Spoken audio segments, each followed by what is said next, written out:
տաղավար, մի քանի թեմաների կանդրադառնանք, երբ ես հարցով հասկսենք, Մակում Ալիև Փաշինյան ելույթները իրար հաջորդող, խնդրեմ ԵԽԽՎ-ը տեսակ ինչպես իրեն կորցրեց եւ Զանգեզուրի միջանցքի մասին, այլևս եվրոպացի պատգամավորները բաց տեքստով հայտարարում են, որ դու որևէ նախապայմանի առանց որևէ բանի դիմաց հանձնել ես միջանցքը, Թրամփ ասում է միջանցք, Ալիև ասում է միջանցք, ինքը իրեն կորցրած պահվածքը եւ ինչ է կառուցնացրել նաեւ համեցեք։ Բայց եկեք ցենց անենք։ Երևի ամբողջ աշխարհը ոչ միայն մենք երեք լսել են, հետևել են Ռուսաստանի նախագահ Պուտինի ելույթներին, որոնք եղել են բավական սպառիչ բոլոր կողմերի համար։ Ու տեսեք ինչ հետաքրքիր զուգադիպությունը։ Հենց երեք երկու կողմերն էլ, այսինքն եւ Ռուսաստանի Դաշնությունը եւ Իրանի Իսլամական Հանրապետությունը հայտարարեցին, որ իրենց ռազմավարական դաշնագիրը մտել է օրինական ուժի մեջ։ Նույնիսկ այդ որոշումներում, այսինքն հիշատակված դաշնագրի ուժի մեջ մտնելու մասին նշված է երկու կարևորագույն կետ, որոնք մատնանշում են կողմերի սերտ համագործակցությունը տարածաշրջանի անվտանգության եւ մյուս կայունության եւ այլ բոլոր ուրիշ պարագաների մասին։ Եկեք համաձայնվենք։ Սա իհարկե նախապատրաստած, կանխամտածված քայլ է, երկու կողմերի կողմից էլ կան հայտարարություններով, ուզումը թող կարդա, որ չի ստացվի, որ Սերգեյ Շաքարյանցը իր ուզած են մատուցում ձեզ։ Իմ ուզածը չի դա։ Երկու արտգործնախարարությունների հայտարարություններ են հնչեցրել եւ Մոսկվա եւ Տեհրանը։ Երեք ու մենք ստիպված անդրադառնում ենք այդ նույն բանավեճի, ասենք, ՄԱԿ-ի գլխավոր ասամբլեայի ամբիոնից, որը ցավալվել է երկու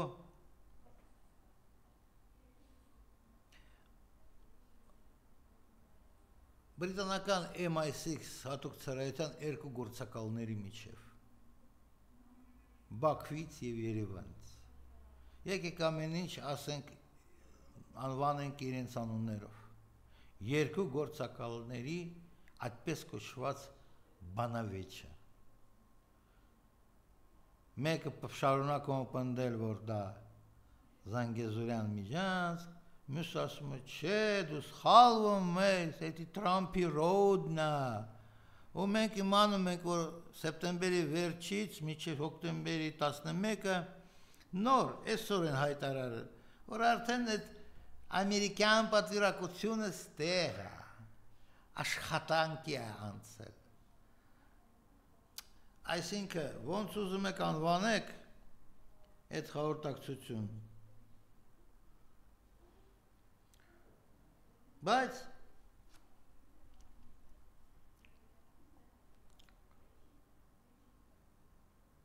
տեսնում ենք, որ այդ կողմերի վրա ոչ մի բան չի ազդում։ Նրանք հավաստիացրած են, նրանք համոզված են, որ Տրամփի եսիմինչի ներքո, հովանու ներքո չեմ կարող ասեմ խար, այդ հուշագիրը, որ օգոստոսի 8-ին ստորագրվել է Վաշինգտոնում, ոչ մի բան չի պարունակում, որ Տրամփը երկու կողմերին էլ տվել էր երաշխիքներ, որ ասում են էլի, արծաթե, թե ոսկու, թե երկաթե, չէ, Տրամփը ուղղակի ասել է, ես վկա եմ։ Ու զարմանումս այն պարագայի համար, թե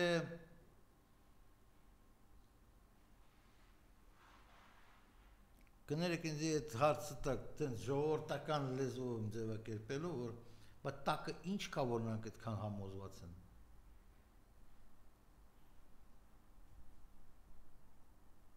Ոչ մի բան։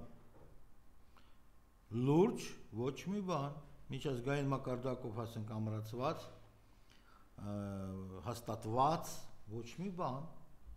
Ինչը Ամերիկայի կոնգրեսը հաստատել է այս փաստաթուղթը։ Ամերիկայի կոնգրեսը նույնիսկ չի անդրադարձել այս փաստաթղթին, նա չի ճանաչում նման փաստաթղթի գոյությունը։ Տրամպի առանձին բանաձև կա, հա, փաստաթղթային տարբերակով, չէ, որ ես խոսքի ԱՄՆ-ի նախագահ Դոնալդ Տրամպը հաստատում եմ իմ ներկայությամբ ստորագրված հուշագիրը որպես պաշտոնական որոշում։ Տենց բան կա, չէ։ Բայց ինչ կա։ Կա այն բանը, որ ամերիկացիք արդեն եկել են Երևան, Հայաստան։ Դա կա, էդի փաստը, արձանագրված փաստը, ով որ չի հավատում, բացեք բանը, Ամերիկայի դեսպանության հայտարարությունը կարդացեք։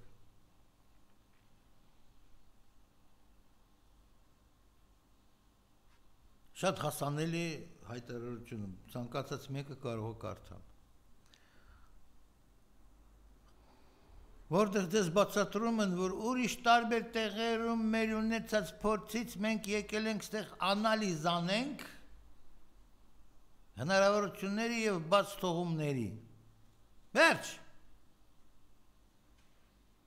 Նույնիսկ այս հայտարարության մեջ ոչ մի բան նշված չի, որ դա հավաստի 1000%-անոց։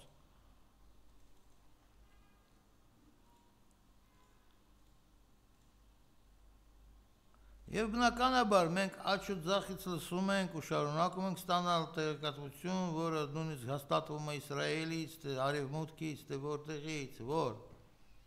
բացի դրանից, որ Չինաստանը եւ Ռուսաստանը շարունակում են զինել Իրանի Իսլամական Հանրապետությանը, բացի դրանից, որ ամենաարդի երևի թե եւ Իրանի, ասենք ռազմական կարիքների համապատասխան ուղարկվում են եւ հակաօտայինները, եւ հակահրթիռայինները, եւ ռազմական ավիացիայի միջոցները, եւ Չինաստանից եւ Ռուսաստանից, պատկերացրեք, միաժամանակ։ Եկեք պարզ եզրակացնենք։ Մենք տեսնում ենք, որ իրեք կողմերն էլ պատրաստվում են պատերազմի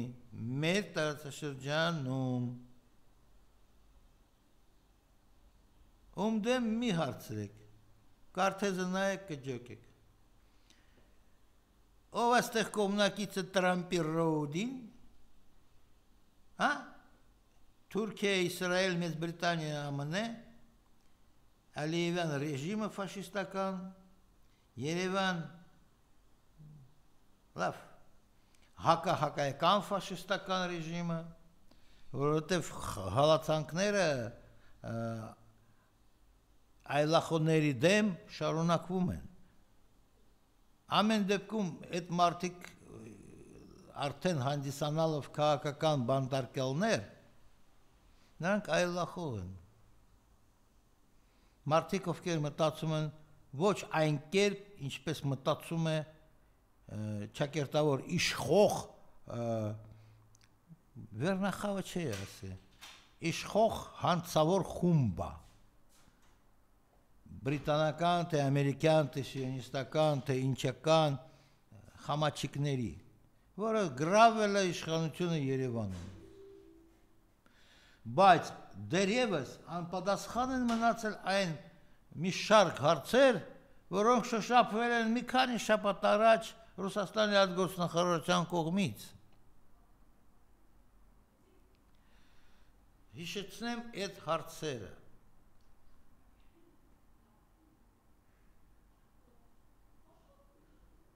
Ռուսաստանը իր վերաբերմունքի մասին կհայտարարի այն ժամանակ, որ կստանա մանրամասներ այդ Տրամպի Ռոուդի վերաբերյալ հռչակագրից։ Թող մանրամասնորեն նշված լինի, որտեղ ինչպես եւ այլը անցնելու է կամ պատկերացնում են, որ կանցնի Տրամպի Ռոուդը։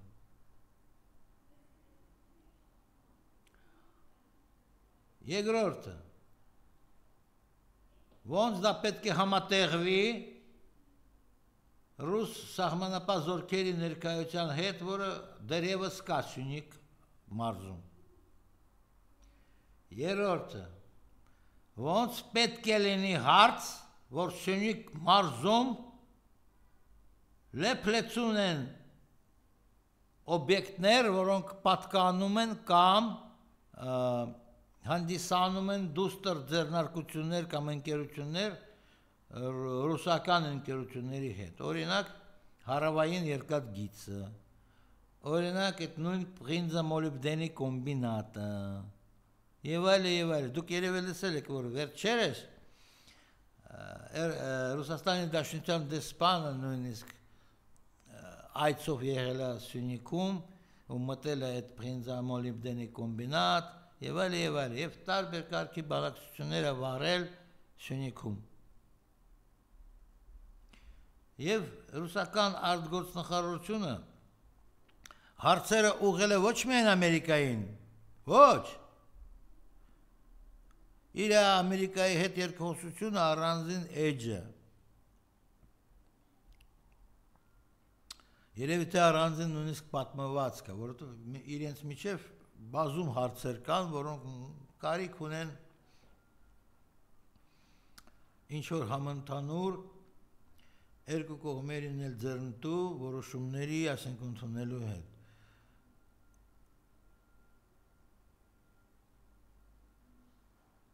Հարցը ուղղված է ամենայն դեպս ռուսական արտգործնախարարության կողմից Բաքվի ֆաշիստական ռեժիմին եւ Երևանյան խամաչիկային ինչ-որ մի բանդային, հանցավոր բանդա, Երևանում իշխում է հանցավոր բանդա, երրորդ անգամ եմ կրկնում, Երևանում իշխում են հանցավոր բանդա, թե Ամերիկայի, թե ում ուզում եք հովանու ներքո, բայց դա հանցավոր մարդիկ են։ Ոչ միայն այն պատճառով, որ աջ ու ձախ ծախում են հայկական սուրբ հողերը։ Այդ երկու սպանություն, որ վերջերս տեղի ունեցել, ոչ ոք երևի դեռ չի մոռացել, չէ՞։ Փաստացի, եթե Սանկտ Պետերբուրգում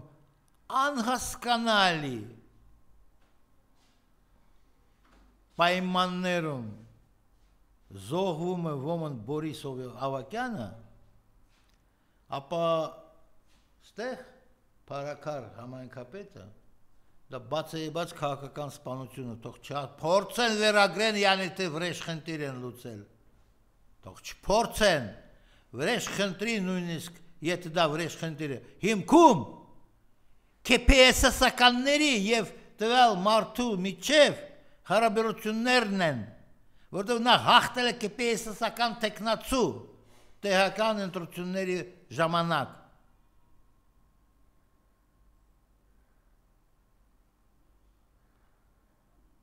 KP, դու հանցավոր կազմակերպություն ես, դու սպանում ես քաղաքական ընդդիմախոսներին, որոնք իմիջայլոց փոխկապված են Ռուբեն Վարդանյանի հետ։ Տեսեք ինչ բարդ, կասեի, տարբեր հիմունքների եւ այլ, ասենք, ինչ-որ մի խառնվածք։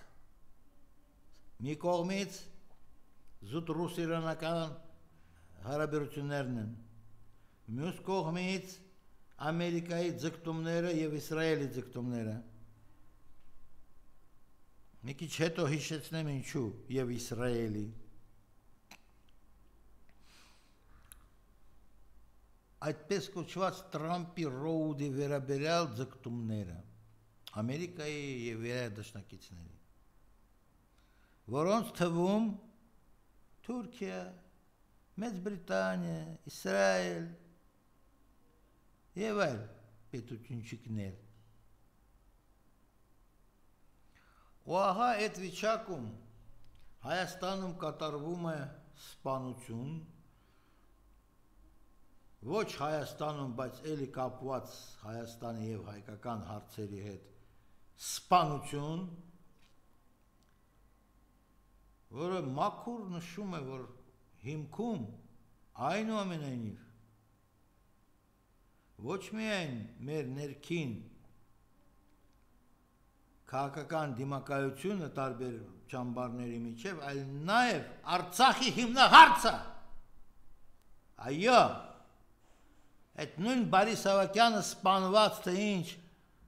նա նախկինում եղել է Արցախի ինչ-որ մի պաշտոնյա, ինչ-որ մի, ենթադրվում է, որ բավական լավատեղյակ պաշտոնյաներից է եղել, ենթադրվում է, լինի այդ Բարիս Ավագյանը ողջ կենթանի գուցե և մի օր ցուցմունքներ կտար կամ վկայություններ կտա, թե ինչ նա իմանում, որ հանկարծակի դարել է հետապնդումների օբյեկտ։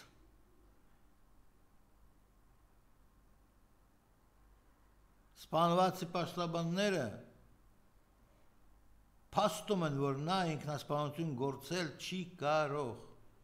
այդ մարդկանցից չէ։ Փաստաբանները համոզում են, որ հարցերը չկան, որոնց պատճառով նա պիտի խուսափվի այս բանից, այն բանից եւ այլն, կամ փախուստի դիմի դատարանի շենքից։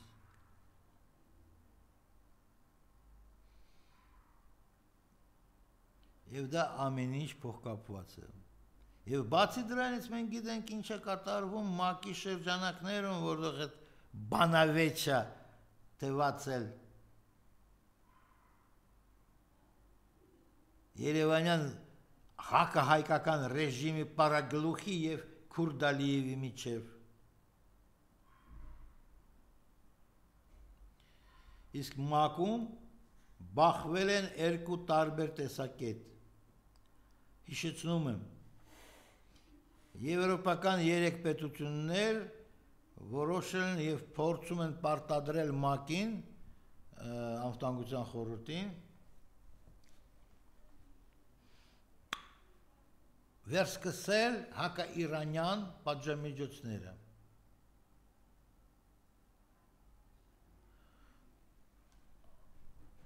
Պաշտոնապես գրանցված է, որ դեմ են արտահայտվել այդ ՄԱԿ-ի Անվտանգության խորհրդի 2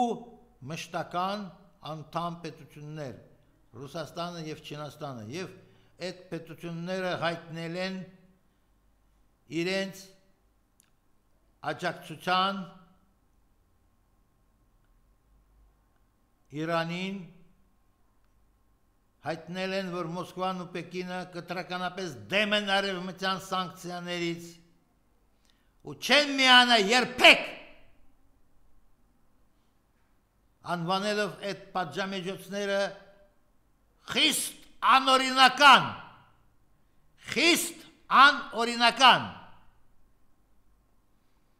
Մի կասկածեք, շատ պետություններ կհետևեն Ռուսաստանի եւ Չինաստանի օրինակին։ Մի կասկածեք, բնականաբար, բացի ում? Այո, բացի Թուրքիայից, Քուրդիկ Ալիևի ռեժիմից, Երևանյան խամաչիկների ռեժիմից, սրանք Ամերիկայի կամ Իսրայելի սիոնիստների փոչ բռնած պիտի վազվզեն առաջ, իբր թե առաջ։ Իրականում նրանք վազում են դեպի խոշոր պատերազմի սկիզբ։ Ու չի լինի խաղաղության խճմռուկ կամ խաղաղության դարաշրջան, չի լինի բալիկ, դու էշ ես, բացահայտ քեզ ասում եմ, որ դու անխելք ու խելագար էշ ես։ Ու դա ամեն ինչ որոշվել է հոկտեմբերի 2-ին կրկնում եմ, երբ որ ուժի մեջ մտել է ռուս-իրանական դաշնագիր։ Իսկ Չինաստանը ու Իրանը ևս մի անգամ հաստատեցին, որ իրենց համար առաջնայնություն ունի երկու կողմերի, երկու երկրների միջև գործող ռազմավարական դաշնագիրը, որը կնքվել է, հիշեցնեմ, 2 տարի առաջ 25 տարվա ժամկետով։ Գրեթե նույն ժամկետով կնքված է նաև ռուս-իրանական դաշնագիրը։ Այդ իրողություններից մենք շատ հեշտ հետևողություն են, ասենք, եզրակացնում, որ 3 պետություններ պատրաստվում են, ինչպես երեք հայտարարեց այդ Վալդայի բանո գագաթնաժողովում միջազգային Վլադիմիր Պուտինը, ամեն ինչին, ցանկացած սցենարին,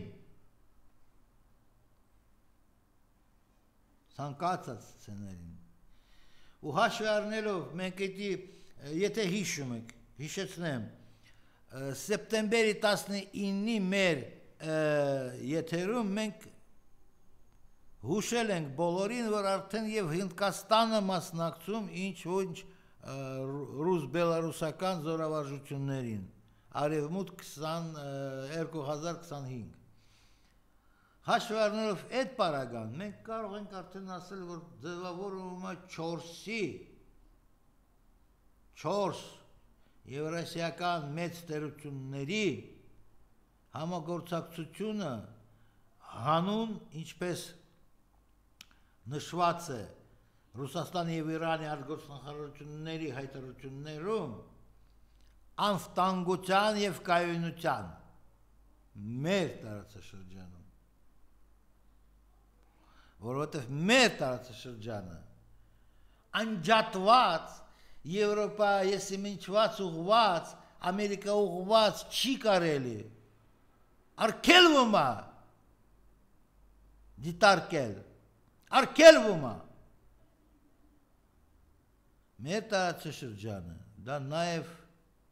Իրանի Իսլամական Հանրապետությունը։ Ու իզուր տեղը չէ, որ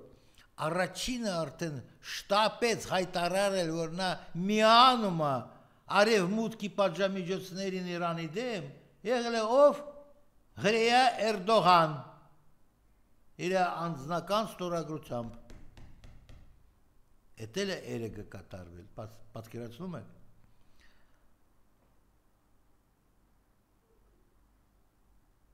Եվ այսպես, տարածաշրջանում ձևավորվել է ոչ հայտարարված հակաիրանյան դաշինք։ Թուրքիա, Երևանյան խամաչիկների հանցավոր ռեժիմը և Քուրդ Ալիևի ֆաշիստական Բաքվի ռեժիմը։ Այո, դա հակաիրանյան դաշինք է,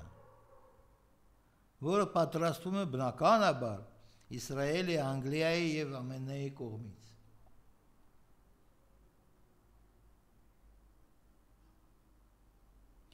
Ու այդ պարագայում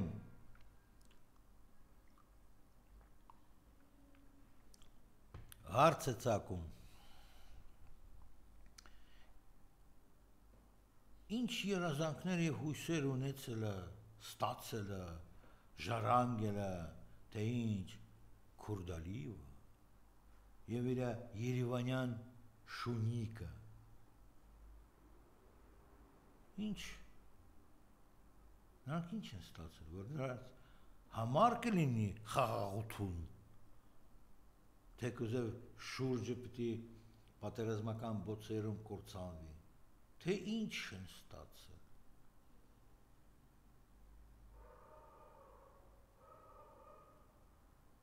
Այ հիմա ժամանակն է հիշեցրել, թե ինչ է ասել Իրանի Իսլամական Հանրապետության, Իրանի Իսլամական հեղափոխության ուրեմն գերագույն առաջնորդ եւ իր գլխավոր խորհրդակու Ալի Ակբար Վելայեթին։ Հիշում եք, դեր օգոստոսում, հետո կրկնեց հետի սեպտեմբերին, նա ասաց, Ռուսաստանի հետ թե առանց Ռուսաստանի, բայց Իրանը կջախջախի, հենց այդպես էլ ասել է, կջախջախի սիոնիստների եւ ամերիկացիների վարձկաններին մեր տարածաշրջանում։ Հիմա դուք տեսնում եք, որ մեր տարածաշրջանում միայն 3 վարձկան կա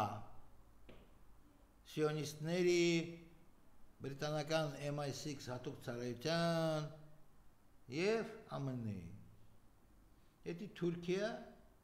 Երևանյան ռեժիմ չիկը եւ Բաքվի ֆաշիստական ռեժիմը։ Ահա ում մասին առնվազն 2 անգամ արտահայտվել է Ալի Ակբար Վելայեթին, բացատրելով ցանկացած անհասկացողին, որ Տրամփի ռոդը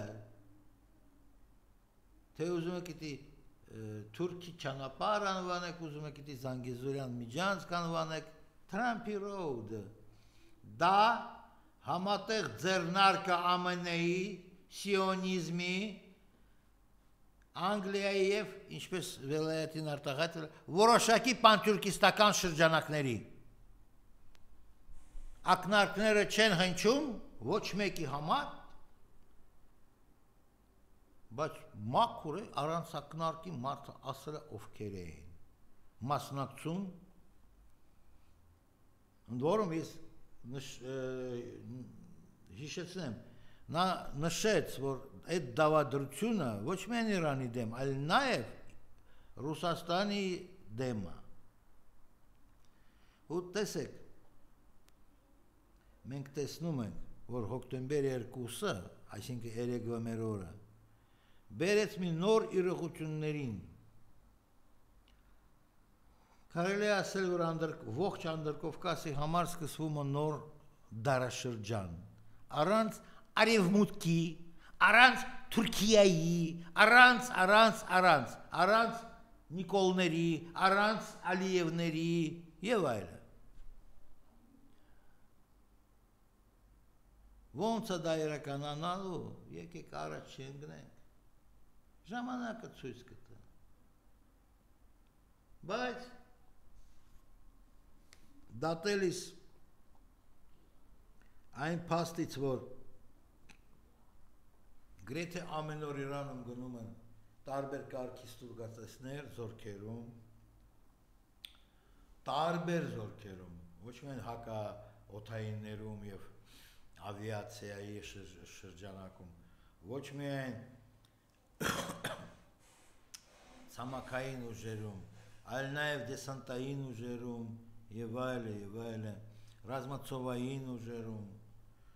հրթիռային զորքերում։ Ցավոք սրտի ես չեմ կարող կանխատեսել լավ բան ոչ Թուրքիայի, ոչ Երևանյան խամաչիկների, ոչ էլ Քուրդալիևի համար։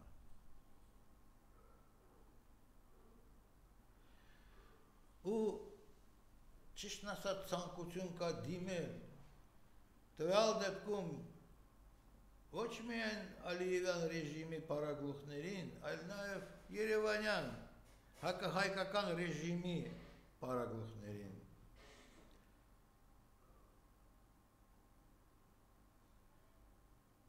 Կավկասյան տատարների համար ես իմ դիմելն է, ասենք իմ խոսքերը կրկնեմ ռուսերեն, որ շատ չարչար է։ Բաքու եւ Երևան դուք շատ մեծ ռիսկ եք դիմում մնալ նալի եւ մրջի արանքում։ Դուք շատ մեծ ռիսկ եք դիմում փորձել ստանձել այն բոքսի ինչ են ասում տանձիկի դերը մեծերի խաղերում ու դուք շատ մեծ ռիսկ եք դիմում, երբ շարունակում ենք Trumpy Road-ը, որովհետև պատասխանը կարող է լինի ոչ միայն Իրանի կողմից, այլ նաև արդեն հավաքական ինչ-որ մի հողի վրա, որովհետև եթե դուք նորմալ մարդիկ եք և հաշվի եք առնում, որ Իրանը-չինական ռազմական դաշնագիրը գործում է արդեն 2 տարի, Իրանը-ռուսական ամսի հոկտեմբերի 2-ից մտել է օրինական ուժի մեջ, ընդ որում երկրները հայտարարել են դրա մասին միաժամանակ, ապա դուք գործ ունեք, եթե ոչ թե եվրասիական եռյակի հետ, դուք 2 եվրասիական տանդեմի հետ եք գործ ունենալու, ու պատասխան կտակ, ինչքան չեք ուզում խուսափել պատասխան տալուց, պատասխանը կտակ, շատ խիստ պատասխանը կտակ, ամեն ինչով լի պատասխանը լինելու ձեր կողմից, որովհետև դուք ռեսուրս չունեք, չտալ պատասխանը, ինչպես կլինի հերթականությունը,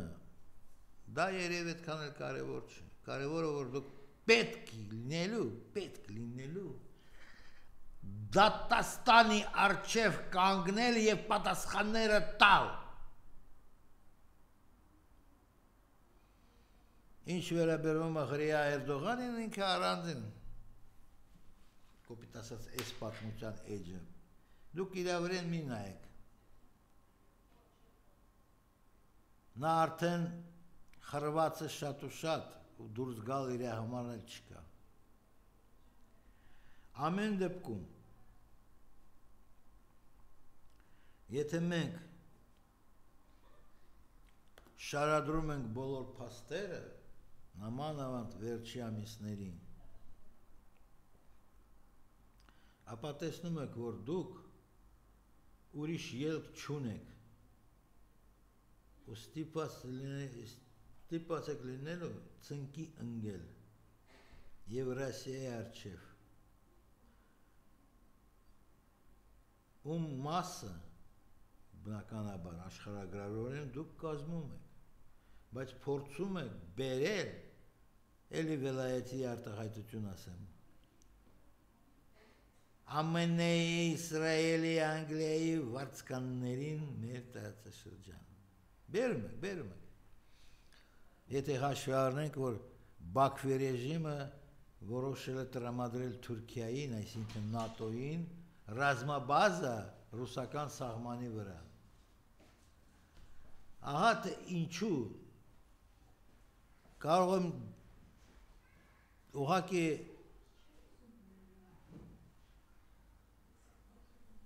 խորհուրդ տալ, որտեվ կոչ անել ձեզ անիմաստ է, դուք գործակալ եք 3-4 երկրի հատուկ ծառայությանը, ինչ կոչ անեմ գործակալին, հանձնարարվածը կատարում է, ես ուղղակի ձեզ խորհուրդ եմ տալիս, մի րոպե շուտ հանձնվեք, եթե չեք ուզում լինել բնաջնջված, եթե չեք ուզում կրել զրկանքները, որոնք կրում է հենց հիմա Ուկրաինան, ոչ միայն Ուկրաինան, եթե չեք ցանկանում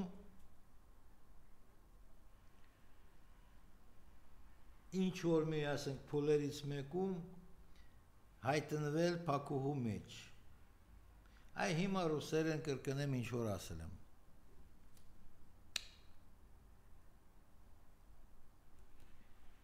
представители антиармянского марионеточного режима Еревана,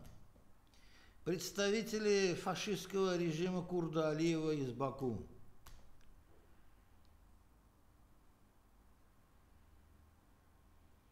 вы понимаете, что оказались между, так скажем, стратегически, между молотом и наковальней. Вы понимаете, что вы сами своими руками превращаете себя и свои страны в боксерскую грушу для игроков большого уровня из числа великих стран. Имею в виду в данном случае, безусловно, так сказать, коллективный Запад и на сегодняшний день Евразийскую большую тройку. Не европейскую, евразийскую. А с учетом того, что недавних, военных учениях в России Запад-2025 участвовала и Индия, возможно, что мы вполне можем представить себе о том, что у нас уже не тройка евразийская, а четверка.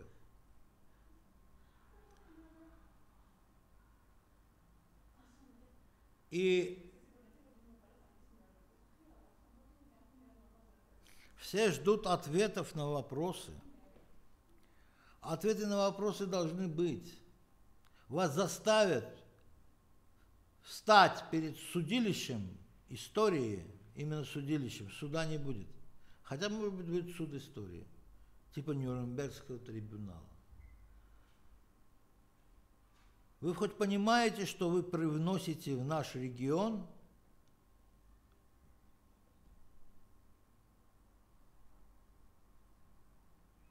все объективные условия для того, чтобы здесь разгорелась страшная война? Вы хоть понимаете, что в этой страшной войне я не представляю, чтобы кто-то вам дал карт-бланш и гарантии о том, что все вокруг сгорит, а вот вы, две западные надежды демократии, останетесь.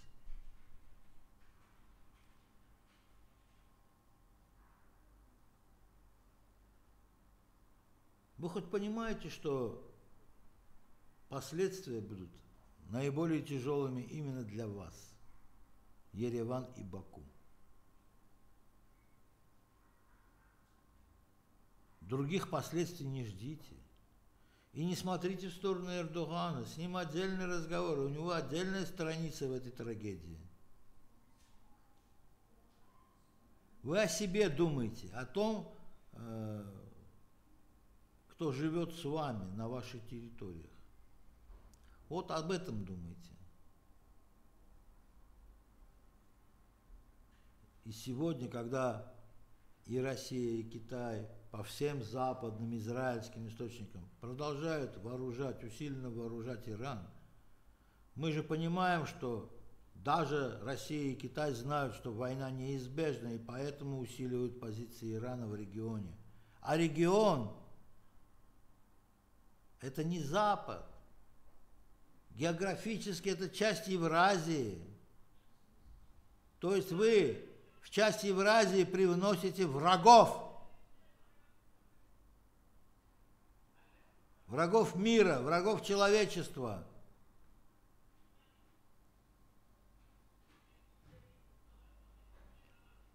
Что вы себе представляете?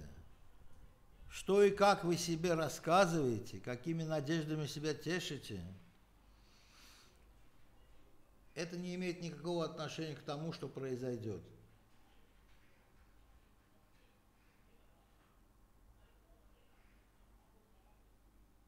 И если у вас все-таки что-то там вроде ума есть, прислушайтесь к моему совету. Хотя бы на минуту раньше выходите из этой игры, сдавайтесь. Прекратите использование Закавказья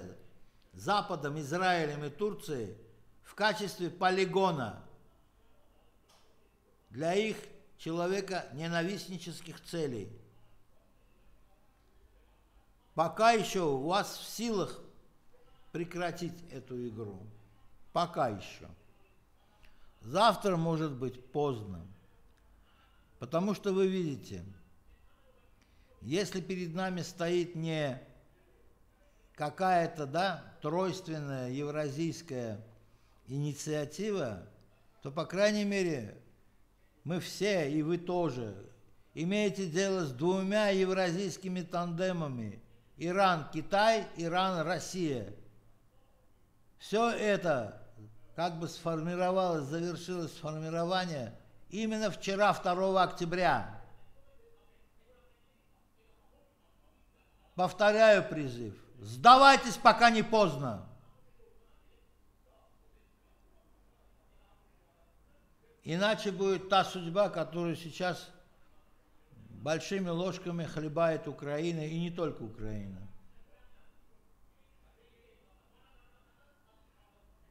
Такова будет судьба любого, кто покусился на большую Евразию.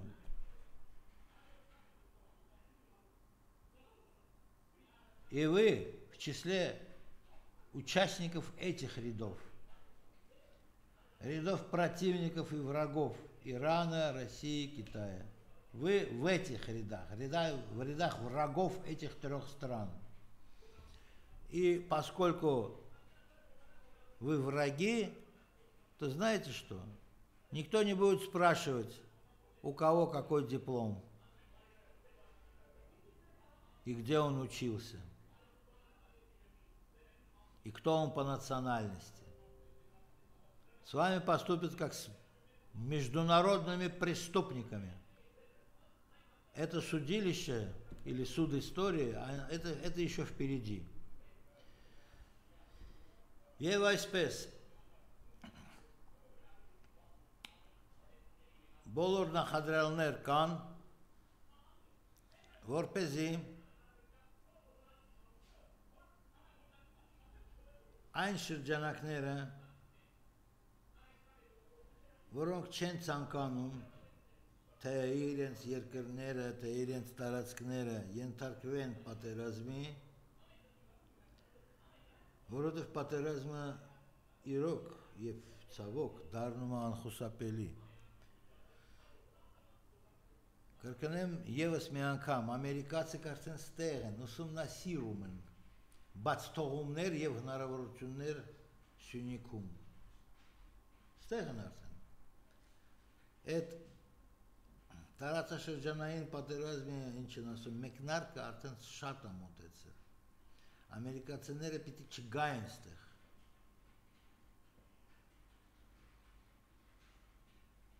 Իրենց գալը եւ բնականաբար հնարավոր զարգացումները, հնարավոր իրենց եզրակացությունները միայն կարող են, ասենք, որպես խտանիշ դառնալ բոլոր գործընթացներին։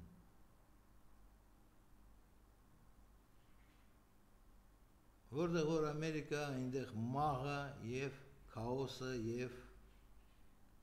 ոչնչացումներ։ Այդպես է Մերձավոր Արևելքում, այդպես է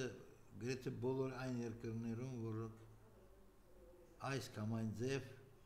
այս կամ այն տարի կամ տասնամյակ ենթարկվել են ամերիկացիների ներթափացմանը։ Հերո մի գնացեք, տեսեք Աֆղանիստանի վիճակը, տեսեք Իրաքը, տեսեք Սիրիա։ Ինչ ամերիկացիները իղայտ գալ այդ երկրներում կամ այդ տարածաշրջաններում բերելը բարգավաճման, թե բերելը պատերազմի խստացման, դեժացման, բերելը մասսայական զանգվածային սպանությունների եւ այլն։ Հերո մի գնացեք։ Ուղղակի հիշեք եւ որ Աֆղանիստանից դերևս Տրամպի առաջի նախագահական ժամկետում ամերիկացիները սկսել են զորքերը դուրս բերել Աֆղանիստանից, դերևս այն ժամանակ։ Բայդենը ուղղակի վերջացրել այդ process-ը։ Դե Իրաքից սկսվել է հենց մի ամիս առաջ սկսվել է զորքերի դուրս բերումը։ Ամերիկացիք վաղ թե ուշ կհեռանան եւ Սյունիքից, եւ Երևանից, եւ Բաքվից։ Ինչ կլինի։ Աստված գիտի ինչ կլինի։ բայց դրական նախանշում, ասենք ինչ որ նախանշույլներ չկան ու չեն կարող լինել։ Ահա թե ինչու մենք այսօր փաստում ենք, որ ամբողջ տարածաշրջանը ոչ թե միայն հայերը կամ միայն կովկասյան թաթարները կանգնած են մեծագույն ընտրության առջև, մեծագույն։ Իրոք ապրել իրական խաղաղությունում, իրական խաղաղության պայմաններում, թե շարունակել հանդիսանալ պատերազմի դաշտ։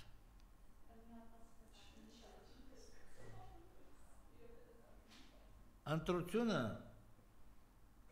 պետք է կատարեն հայերը և կովկասյան թաթարները։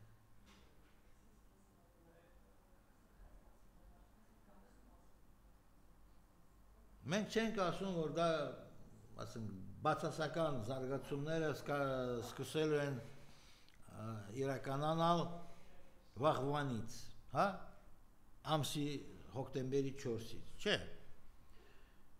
Կարող է սկսվի նոյեմբերի 4-ից, կարող է սկսվի դեկտեմբերի 4-ից, կարող է սկսվի հունվարի 4-ից։ Եվ այլն։ Ենթադրենք։ Բայց դժվար չի տեսնել ու դրա վկայությունը երեկվա Ռուսաստանի նախագահ Պուտինի ելույթը Վալդայում։ Եթե այդ կողմը պատրաստ է ցանկացած զարգացմանը, ուրեմն այդ կողմը պատրաստ է նույնիսկ պատասխանել։ Այդ դուք պատրաստ չեք։ Երևանյան ռեժիմը և Բաքվի ռեժիմը։ Եզրակացնենք 25 թվականի աշնանը ամբողջ տարածաշրջանը, ոչ միայն Հայաստանը կամ կովկասյան թաթարները, կանգնած են կարևորագույն և մեծագույն ընտրության առջև։ Սրանք իրոք ցանկանում են խաղաղություն և կայունություն, թե ցանկանում են շարունակել սպասարկել երրորդ, չորրորդ, հինգերորդ և այլ երկրների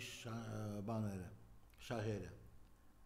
Դուք իրոք պատրաստ եք խաղաղության, իրական խաղաղության, թե ցանկանում եք շարունակել հանդիսանալ գործակալ անգլիացու համար, ամերիկացու համար, Իսրայելի համար, շարունակ եք հանդիսանալ պանթյուրքիզմի ինչ-որ Ալի Ակբար վելայեթի ասած որոշակի պանթյուրքիստական շրջանակների շահերի արտացոլուչ կամ իրականացնող։ Ընտրեք, ժամանակը շատ քիչ է մնացել ձեզ համար։